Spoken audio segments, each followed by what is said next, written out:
Islam adalah agama yang paling tepat.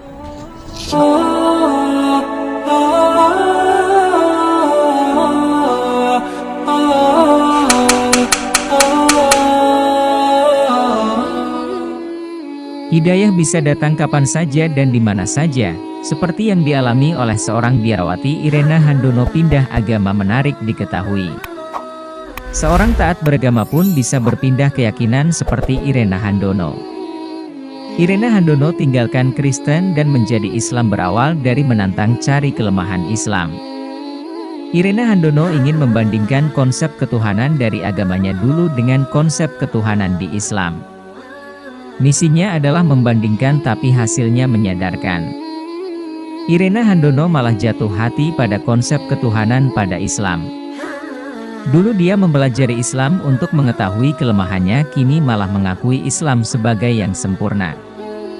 Awal mula Irena Handono menjadi mualaf itu suatu waktu dia berdiskusi dengan dosen di Biarawati, soal perbandingan agama soal konsep keimanan. Dasar Irena yang hobi baca dan rasa penasaran tinggi, Irena kemudian mengusulkan diri bagaimana kalau dia mempelajari Islam langsung dari sumbernya, yaitu Al-Quran. Gak diduga, dosennya mengizinkan Irena pelajari Islam dari Al-Quran. Setelah mengantongi izin, Irena pergi ke perpustakaan meminjam Al-Quran tanpa terjemahan. Setelah dibawa pulang, Irena bingung karena huruf Al-Quran kan huruf hijaiyah, dan gak bisa membacanya.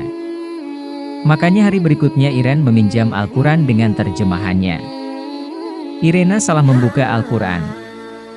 Harusnya dia membuka dari awal Al-Quran, yakni surat Al-Fatihah.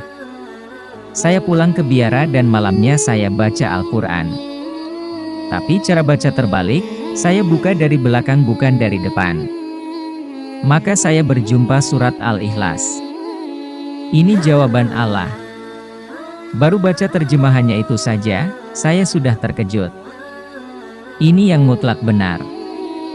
Bagi saya Allahu Ahad, Allah itu Esa itu ya betul.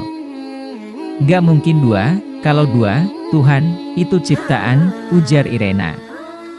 Konsep ketuhanan di Al-Quran itu menurutnya adalah sempurna, gak terbantahkan.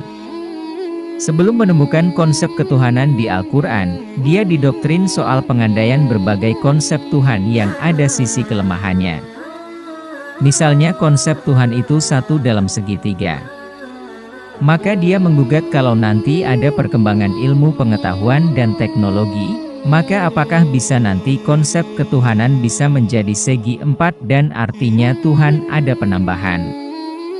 Irena kala itu dilarang untuk menggugat hal dasar seperti itu, karena itu terlarang dalam dogma. Irena juga merasa pengandaian Tuhan dengan telur juga ada kelemahan konsep logikanya. Kan ada konsep Tuhan itu seperti telur, yang mana pasti punya tiga unsur yakni kulit, putih dan kuning telur. Gak ada satu unsur saja maka itu gak mungkin jadi konsep telur. Jawaban saya kala itu, telur itu kan alami penyusutan, apakah mungkin Tuhan itu susut seperti telur? Artinya tak bisa pengabdian itu dipakai, jelasnya lagi. Jadi, kata Irena, konsep Allah tempat bergantung semua makhluk itu benar sekali.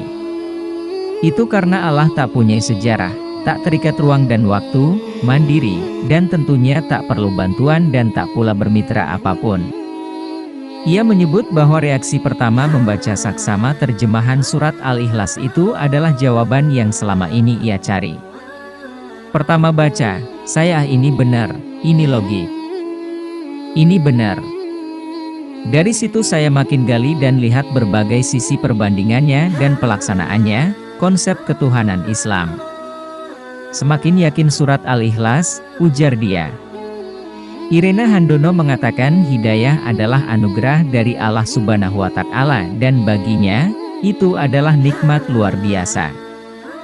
Sebab kata dia, ada orang yang sudah diberi hidayah Allah Subhanahu wa Ta'ala, tetapi justru mencampakkan nikmat hidayah itu. Irena Handono mengibaratkan hidayah diberi dan manusia sendiri yang menentukan apakah mau terima atau tidak, seperti ibu membuat masakan yang enak menurutnya, Kemudian sang anak disuruh dan bisa memilih ingin memakannya atau tidak. Hidayah tak ada nilai tandingannya. Hidayah dibandingkan dengan gunung emas, gunung berlian pun tidak tertukar, tutur dia.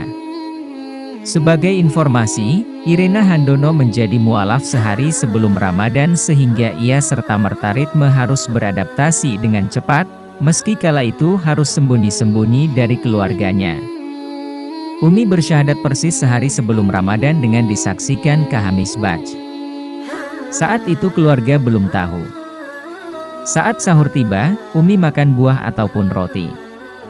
Itu pun sembunyi-sembunyi. Maka, kalau Mi boleh jujur, berbuka dengan air putih adalah menu buka puasa paling nikmat bagi Umi, ujar Irena. Hanya sekianlah pembahasan dari channel Cahaya Al-Hikmah, semoga dapat bermanfaat.